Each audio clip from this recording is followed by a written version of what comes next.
Welcome back to the Unabated podcast. I'm Gina Fiore.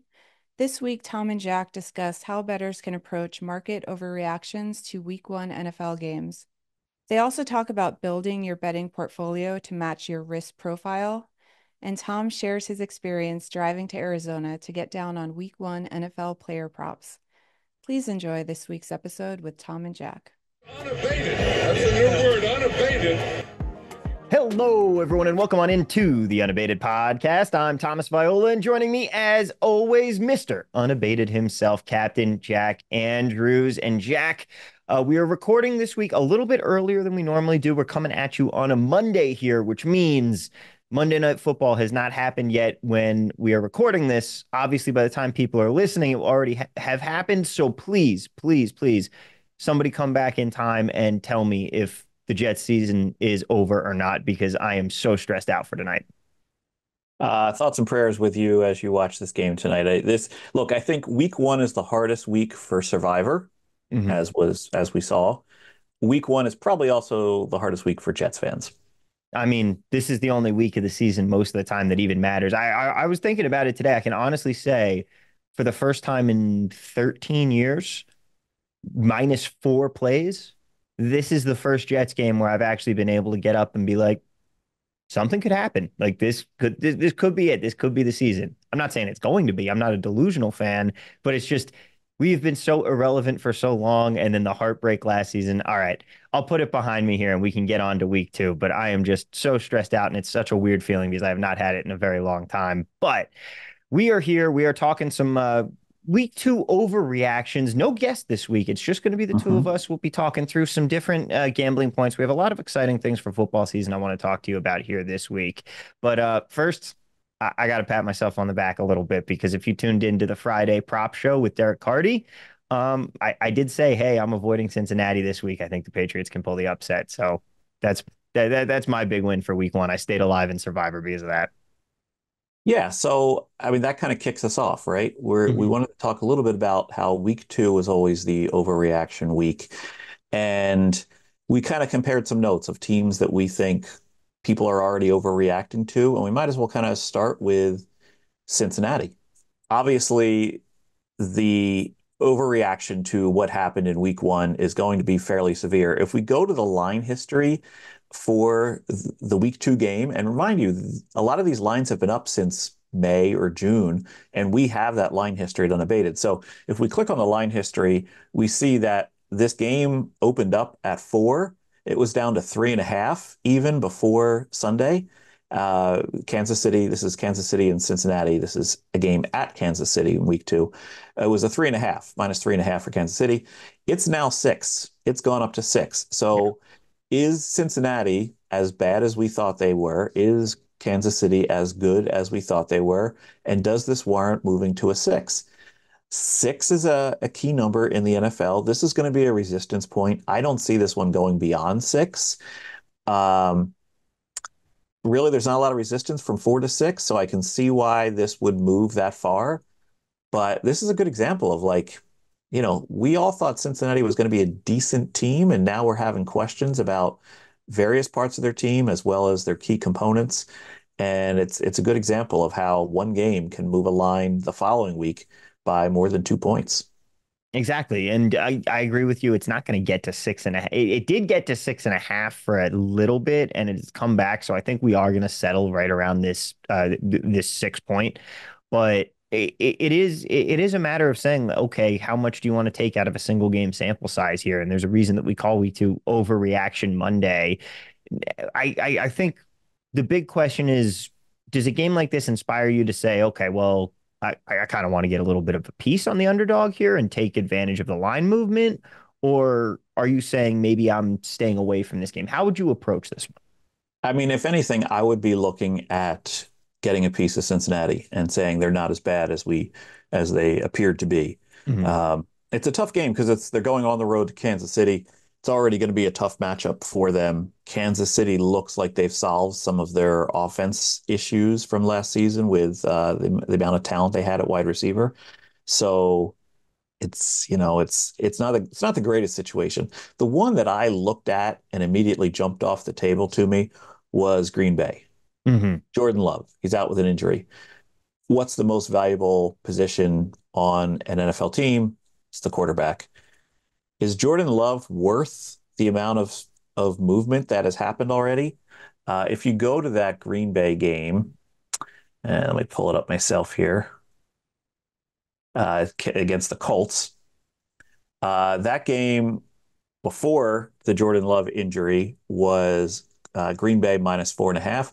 The Colts were kind of a little bit of a frenetic game against Houston. That Yeah. that one really could have gone either way. This line has moved all over the place. It is roughly 3.5 as we're talking now, but now there's some threes out there. But when it got to 3.5, that's Indianapolis minus 3.5. So it had moved 8 points, minus 4.5 to plus 3.5. Now you move through the zero, that's really not worth anything. So we're going to take it down to a 7 point move. Is Jordan Love a 7 point move quarterback? 7 point move quarterback is the upper echelon of quarterbacks.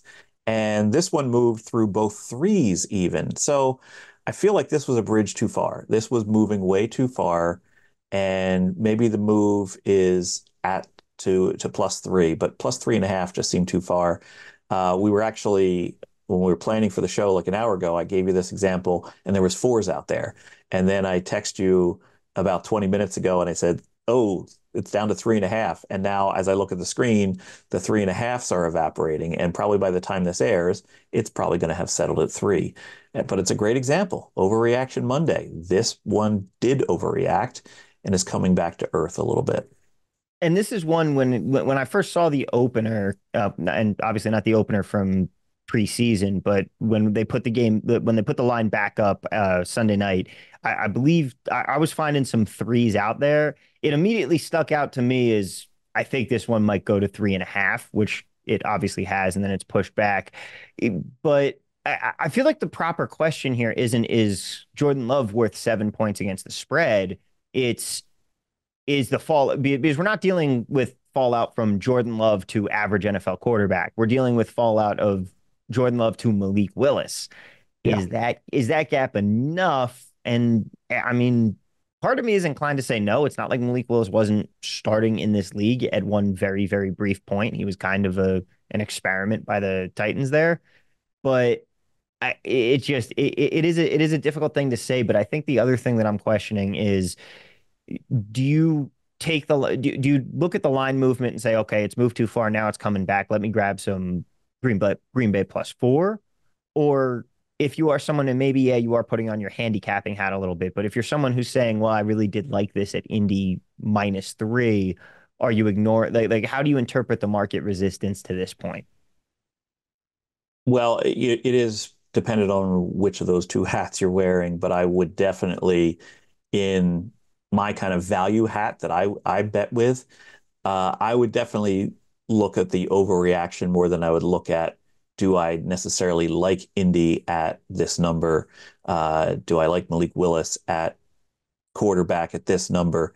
It's more of let the market kind of decide where it's been headed. And just on my own 20 years of betting the NFL, I've always felt like a quarterback move over seven better be somebody like Tom Brady or um, Aaron Rodgers or Brett Favre back in the day or Patrick Mahomes. Those guys have all been up at the towards the 10 point plateau. Mhm. Seven is kind of reserved for guys that are like they get it done. And look, we have a 1 game sample. Did Jordan Love make the difference for Green Bay in that game in Brazil? I don't know. That field was just so haphazard. Yeah. Really, we can't take a lot out of that game. I think that was a high scoring game because the defenses just couldn't keep up with the routes being run. It's sort of like a snow game is Yep. sometimes when there's poor traction on the field. And so it's a bad example to read into. And I don't think all of the offense that was in that game was related to the powerhouses of the offenses. Nor do I think that we saw the exact game plan that Green Bay will be running under Willis. So there's a lot of unknowns here. Yeah.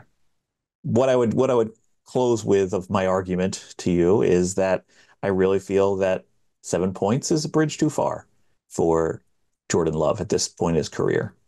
he's somewhat proven, but he's not fully proven. So it's more handicapping than I like to do, Tom. You know me pretty well. Like Yeah. I'm not a guy that will handicap the X's and O's, the nuts and bolts of sports. I will handicap the market. I will handicap the line efficiencies and go from there. And so this is one where, though I did think that it was a bridge too far. Another game that we were looking at. Real quick, I Yeah. before we move on from that game, I do have one more thing because we're assuming a certain level of market efficiency here, but you just got done talking about how really tough sample from the Brazil game, really tough sample from the fact that we haven't seen too much. Let's face it, the sample size on Jordan Love still incredibly small. At what point do you say, is there actually any value on this game to begin with? Or do you say the market just might not be efficient enough on this one, and rather than is your edge on the on grabbing the 3.5 and or 4 and taking advantage of the market resistance, is that really strong enough and quantifiable enough, or do you just say this one might just have too much going on here to take? I think the fact that we're passing through the three is what sold me on betting this one. Mm-hmm. We're on the right side of the three. We're getting the 3.5. Mm-hmm. We were getting fours even about an hour or so ago. I think that's if this was a different set of numbers and a different injury and a different course of action, then yes, I would say, oh, let's just ignore that one. But in fact, the next game I want to talk about is the Bears game Yes. and how the overreaction to that. And that might be a game where we say, I don't know, because there's an injury involved and there's an overreaction involved. So we ready to move on to that one, or you want to? Yeah, I think I'm good on this game. Okay. Where are you looking with the Bears here? Well, so okay, the Bears were a good example of a team that won, Mm-hmm. didn't score an offensive touchdown. It was all defensive, special teams, stuff like that, field goals. So the Bears actually, their line, they became more of an underdog in their look ahead game.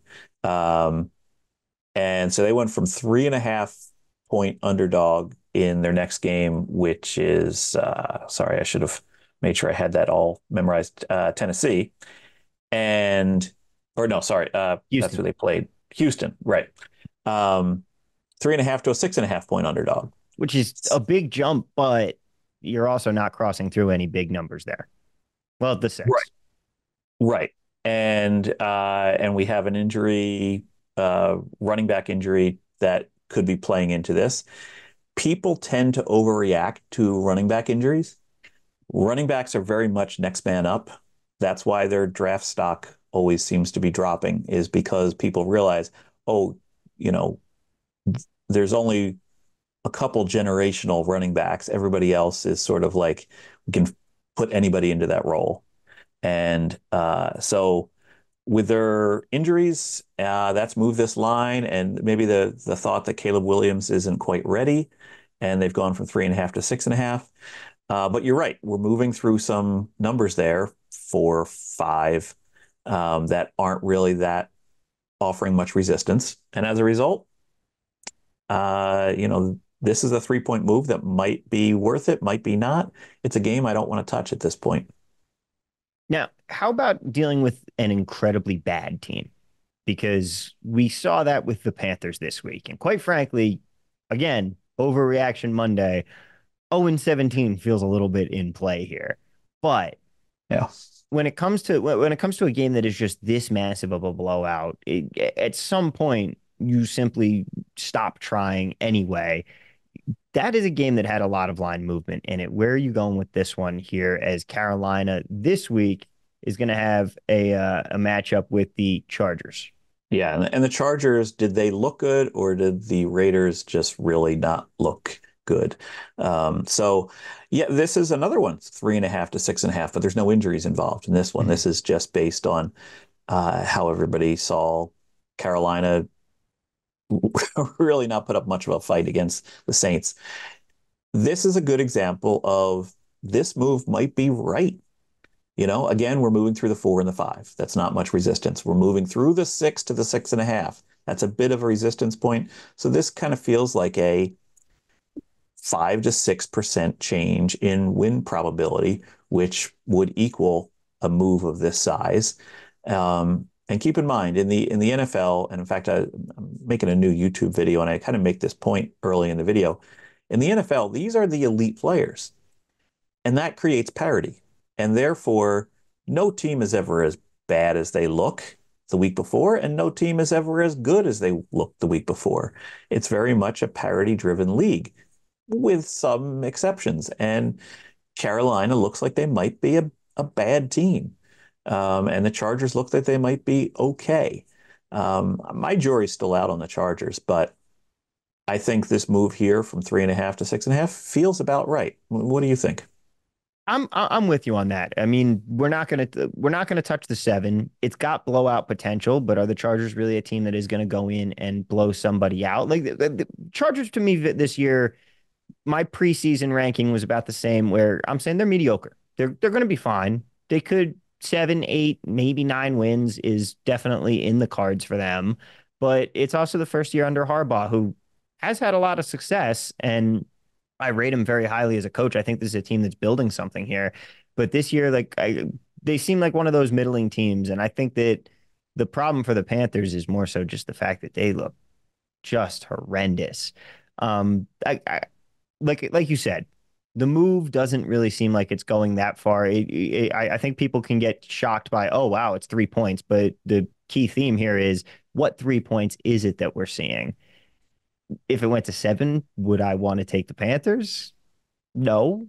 I would feel very comfortable not betting the Panthers at all this season. I think that might be the better long run move. But I think this is just one where maybe the overreaction wasn't correct because they look like they're lining up for a very, very terrible season. Yeah. This is one where I feel 6 weeks from now, if this same matchup would come up, this would also be the line. Whereas there are Mm-hmm. a few games on the docket for week 2 that I feel like 6 weeks from now, man, we'll be laughing at that was the line for that game. Yeah. I don't feel like you can lay 7 with the Chargers, but I feel like this is exactly what you would put that at.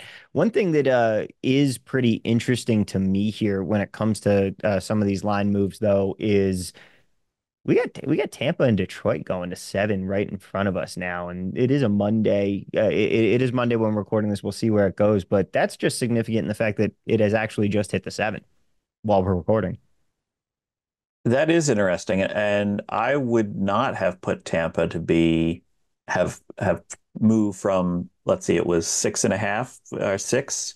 What was it, Mhm. 6.5 Yeah. pre yesterday's game, Tampa game, and moved to 7. I would have thought that one would have stayed about where it was. Detroit looked good, not great. Tampa looked good, not great, but they were like Tampa was playing Washington, so it's tough to really gauge Tampa's performance. Green Bay, I feel like skated through a lot of that game and then turned it on right at the end there and tied and won it. Um, yeah, that seems like an odd move. I would have expected that one to stick around 6.5, but there might also be some asymmetric information that we're not factoring in right now, or there could be overreaction. Yeah, could definitely be an overreaction. By the way, you said Green Bay. I assume you meant Detroit there. Oh, One did I? last, yeah, Sorry. all good. One last team to talk about here, though, because this move was very significant when it comes to crossing the 3 here. Cleveland and Jacksonville. Jacksonville didn't look bad. Certainly choked it away against Miami a little bit there, but Mhm. Cleveland, woof, man. That was a line. I understood why they were favored by 2.5 versus the Cowboys just by virtue of week 1 and at home. That was one of the ones that I jumped on that line. But Cleveland, at some point, Jameis Winston has to be coming in at quarterback, and that does bring in something of a little consideration to say, well, hey, when do they make that move? But I don't think we have to deal with that in the handicapping of it yet. But what do you think about this game just blazing through the 3 here to 4? Yeah, look, this game was a weird one. We had the narratives, right? We had, oh, Dak Prescott just finally signed that deal. We had Deshaun Watson's father passed away a couple days ago. How will that affect him? Will he have the game of his life like Brett Favre did some 20 years ago, or will he just not mentally be in the game, which it appeared to be the latter. Those are all things that are going to change going forward. So for this one to move from Cleveland +2 on the look ahead to now Cleveland +4 on the look ahead, fairly significant. Do I see this one going back to 3? No, no. In fact, um, I think a lot of people are pretty soured on Cleveland because of the Deshaun Watson contract albatross around their neck, right? So yeah, at this point, I think we just sort of wait this one out, in my opinion. I don't know where this one's going. Maybe it'll go back to 3.5. 4 seems a little too far, but I don't see much resistance there either. So I don't see that as the ultimate stopping point.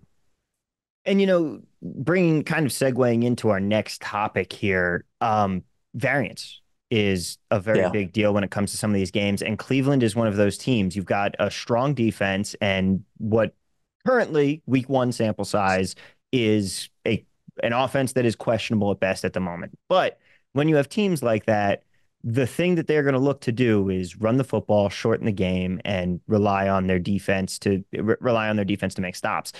That's a good recipe for some upsets. As someone who has watched that exact playbook unfold over the last 10 years as a Jets fan here, that's how these teams win games, or at the very least cover some of these numbers, uh, because they just decide that they want to play ball that way. And we're going to get into that here when it comes to variance.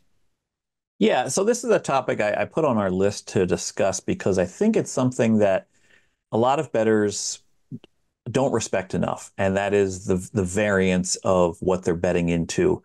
Um, you gave the example of shortening the game, and that's sort of the upset formula. This has been talked about enough in mainstream sports lately. Is the upset formula?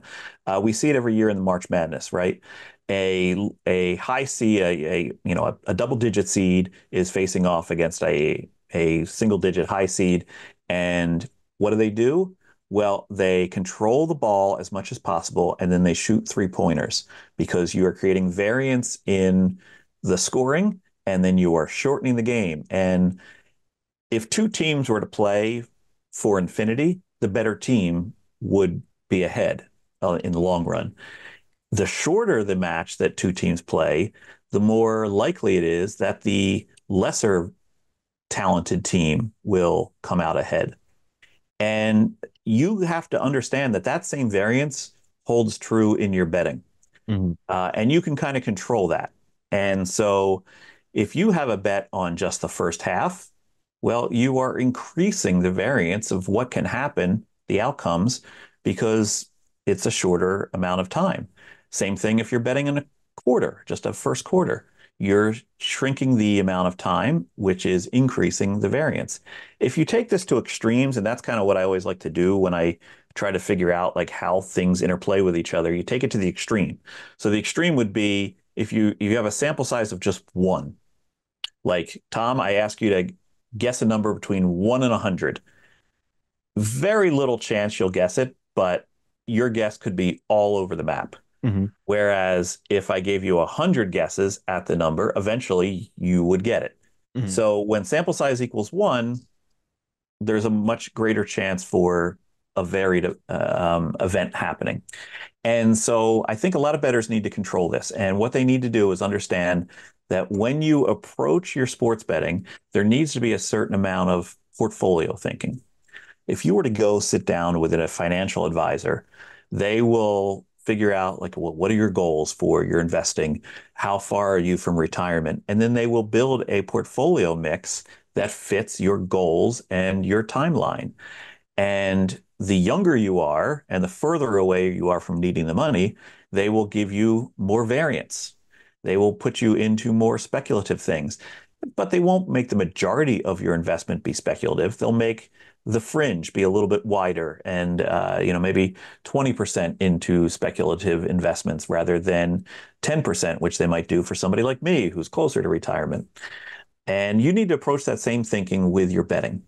So if you're looking at your sports betting and you're saying, man, I need this money, I need to make a profit, I need to make sure that I have a good football season, then you need to make less speculative bets, which means you need to make less high variance bets, such as bets on just the first quarter or the first half compared to full game bets. And if you're of the thinking, hey, I'm in this for the long run, this money is rebuildable if I lose it all, then you can take higher variance bets and more speculative bets. Um, Here's an exercise. Sorry, Tom, I'm kind of monopolizing the conversation here. You're good. You're good. But here's an exercise that I thought would be useful to people. Go into your spreadsheet program, Microsoft Excel, Google Sheets, make 2 columns. In the first column, well, 3 columns really, because the first column is going to be, you're going to list all the different angles of beating sports betting that you can think of. And maybe some of you are using Unabated. Right now, our partial game derivatives tool is a hot topic in our Discord because we're putting those edges up on the odds screen now. And people are finding that, wow, there's a lot of edges in first quarters and first halves and things like that. But if you list out everything that you bet on over the course of an NFL week, you can put those first quarters, first halves, you can put player props, you can put teasers, you can put straight bets like we're doing right now with the overreaction to things. So that's your first column. Your second column is the EV of each of those things. And I want you to use what would be the projected EV based on um, the unabated screen or whatever source of truth you're using. So, you might find first quarter bets with a 5% edge. You might find player props with like a 10% edge. You might find straight bets with like a 2% edge, maybe even less, maybe 1% edge. This is the NFL we're talking, right? Third column, I want you to make a number between 1 and 100 that represents the potential variance of the bet. Now, some of this you might not know off the top of your head, but you can kind of do it by feel. So, in other words, like if you put down straight bets as the variance there would be relatively low because we know that's a more efficient market. So maybe we'll put like a 20 down there. Player props, you might put down a bigger number because, well, there's a lot of different things that can happen with player props. We're again shortening the game and we're just focusing on a certain player. Anything can happen, injury can happen. Let's put that at like a 40.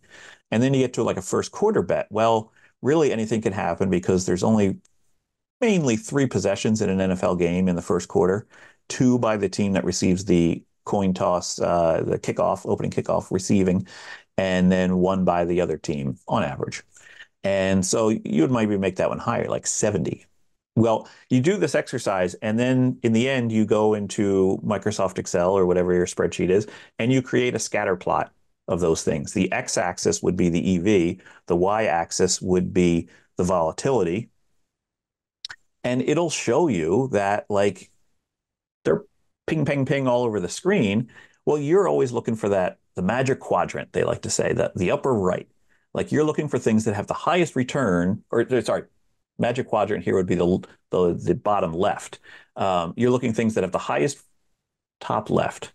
You know, 3 or 4 times I'll eventually get what I'm trying to Eventually, you say. got there. You Well, you you decreased the variance.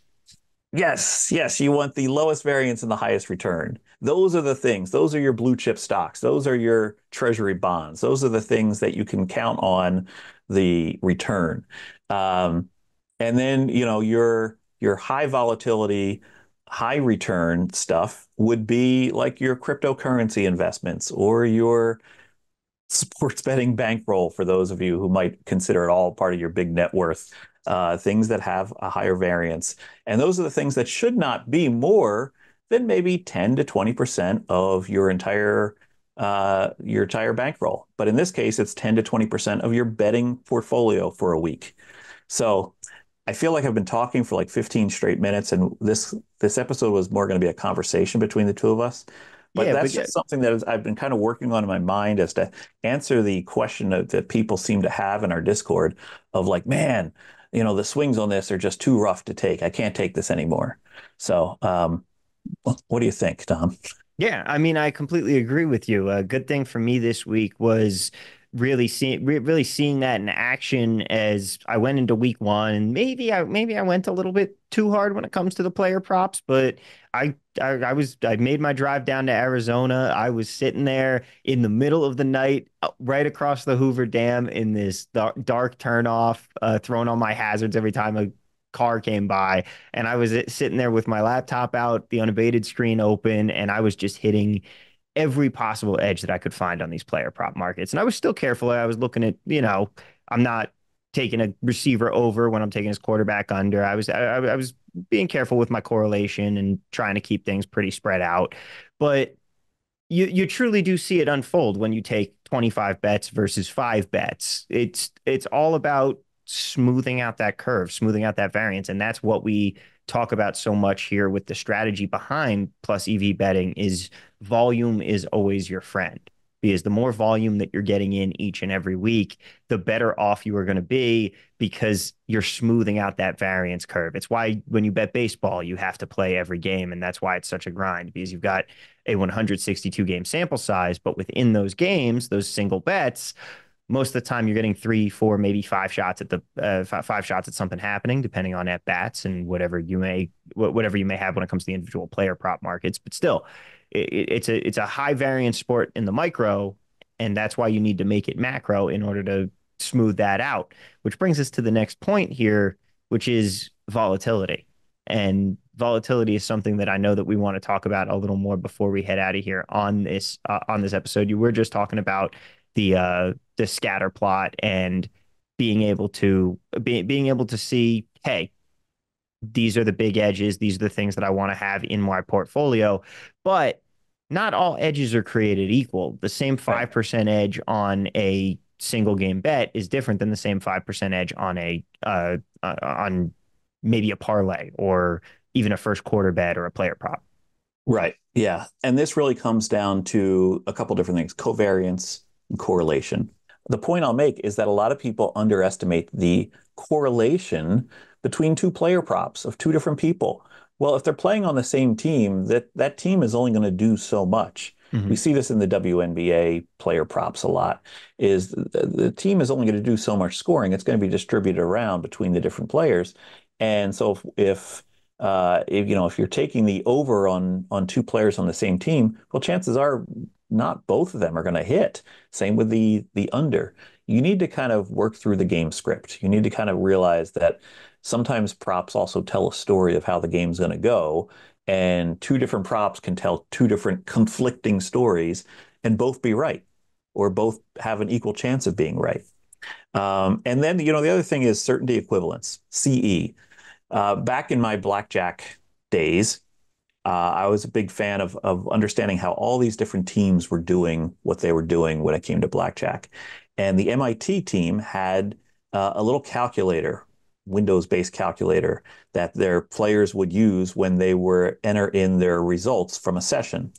And the calculator not only quantified their EV for the session based on the game conditions and based on their bet spread and all that, but it also calculated their CE based on the game conditions. Now, CE, certainty equivalence, is sort of a pseudo term, and it comes into play based on the variance. So if I'm playing a single deck game, that's a low variance game. There's only 52 cards. I'm reaching a edge that's only going to last 1 or 2 hands, and then there's going to be a shuffle. Whereas if I'm playing an 8-deck game, the ebbs and flows of the edge are going to vary a lot more. I might have a high edge for a while. I might have a negative count for a while. And so that kind of factors in that given the game is also factor in the variance. And how this relates back to betting is there are certain bets where your range of outcomes is pretty small. For those of you who are listening and not watching, I'm holding my hands about an inch or two apart on screen here. And then there's going to be bets you can make where it's also the same amount of EV, the same, let's say, theoretical 5% edge, where the range of outcome is much wider, and I'm holding them almost out of frame. Get the frames in there, Anyway, point being, hopefully they're not watching because I'm making a fool of myself on this. But anyway, the point being is, if you are averse to volatility and are averse to variance, you should recognize what bets are going to have a higher chance of having some correlated outcome, and maybe make some more bets that are not correlated to each other, and also recognize which bets are going to have a higher variance for the outcome. And that just means you could be losing a lot longer than you think you should have to be losing before you finally start to experience the expected value of the situation.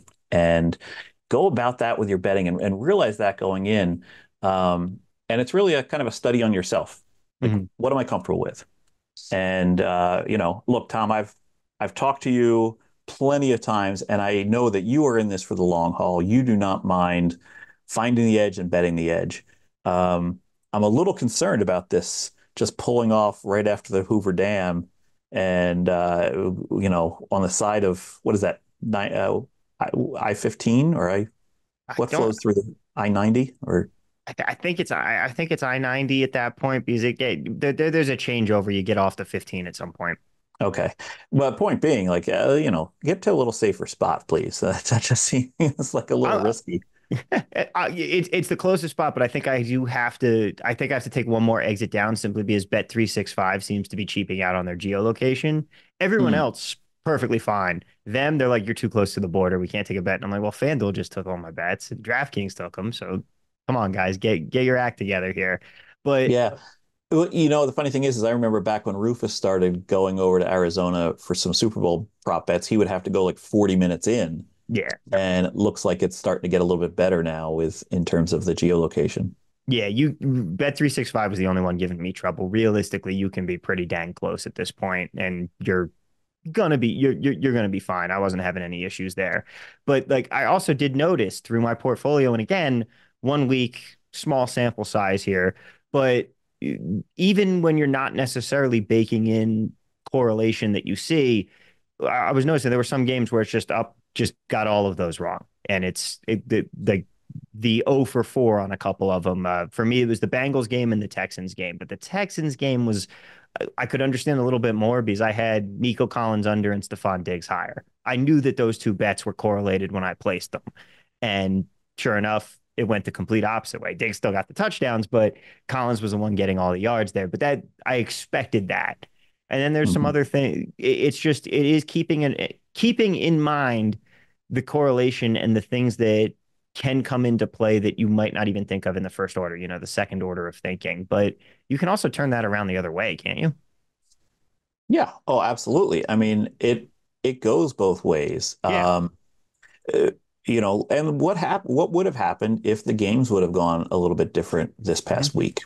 I read somewhere that interceptions were up much higher.